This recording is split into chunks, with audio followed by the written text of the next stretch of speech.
Mr. President, we are here. We are at the border.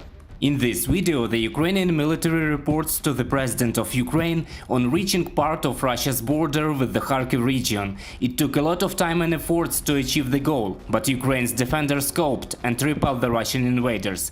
Exactly the Kharkiv direction is strategically important for the enemy troops. Igal Levin, military expert, officer of Israel Defense Forces, said, This counter-attack is moving the front closer to Vovchansk. Why this is important? Vovchansk is one of the points from which the logistics arteries pass. The groupings that are advancing on Izum, they have only 2 arteries there, 2 lines. Even if Vovchansk is now taken now, the liberated territories of Ukraine keep these logistics lines under fire control, one of them for sure. The Russian military also suffers significant losses in manpower and equipment in the Donbas. The equipment level of enemy units in certain areas is less than 20%, the General Staff of the Armed Forces of Ukraine reports. During the past day it was possible to repel 17 attacks and destroy 2 Russian helicopters. The enemy concentrated its main efforts in the Liman, Severodonetsk, Bakhmut, Avdiivka and Kurakhova directions. According to the British intelligence, Russia has already lost about 1/3 of the ground forces that had been accumulated in February before the beginning of the invasion of Ukraine. The most difficult situation is in the Luhansk region. According to the head of the regional military administration, Serhiy Haidai, only 10% of the region remains under the control of the armed forces of Ukraine. This footage shows the Ukrainian military destroying 3 railroad bridges in the direction of Severodonetsk and Lysychansk in order to stop the enemy offensive in that direction. People continue to be evacuated from Severodonetsk. There were more people who wanted to leave. Police patrol officers were able to pick up 10 people. The car was under fire. Fortunately, they quickly passed through without casualties. The people of Severodonetsk are already safe.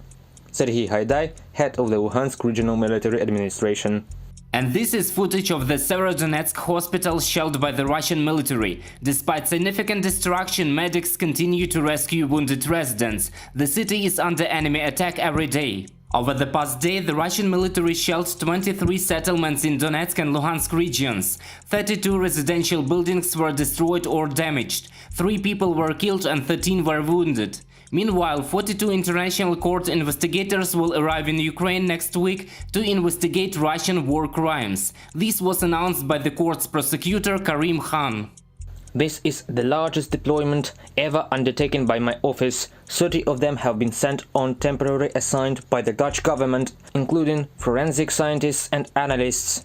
Karim Khan, prosecutor of the International Criminal Court. The Russian military also continues to shell Azovstal. 600 wounded defenders of Mariupol are still there. 40 of them are in severe condition. There is practically no food or water left. The hospital uses water that is taken from the heating system. Many are dying due to the impossibility of receiving medical care in time. According to the President of Ukraine, almost every one of the world's leaders and possible international organizations are currently involved in the rescue of the Ukrainian defenders. We continue very complicated and delicate negotiations to save our people from Mariupol, from Azovstal. We deal with this issue on a daily basis, and the main thing is for the agreements to be fulfilled. Meanwhile, the wives and mothers of Azovstal defenders in Mariupol left for Istanbul to thank Turkish President Recep Tayyip Erdogan for his efforts in the humanitarian mission. We ask Erdogan to unite efforts with Chinese leader Xi Jinping to save our heroes and save our sons and daughters. The defenders are not losing their spirit. Even under the sound of bombing, they sing Ukrainian songs. Stefania, mamo, mamo, Stefania, rozkwitaje pole, a ona sivije. To remind, the Ukrainian band Kalush Orchestra won the Eurovision Song Contest in Italy exactly with this song. Immediately after the singing in the finals, the soloist of the band Oleg Psuk from the European stage called, against the rules of the contest, to save the fighters of Mariupol from Azovstal. And the day before, people who not indifferent took part in rallies in support of the Ukrainian defenders in Japan, Georgia, Germany, Poland, Turkey, Italy and other countries of the world. Ukrainian postal service Ukrposhta announced the release of a new stamp, which depicts Mariupol Azovstal, symbolically covered with a talisman, a pink Panama of the leader of the Kalush Orchestra, the band that brought Ukraine victory at the Eurovision Song Contest 2022.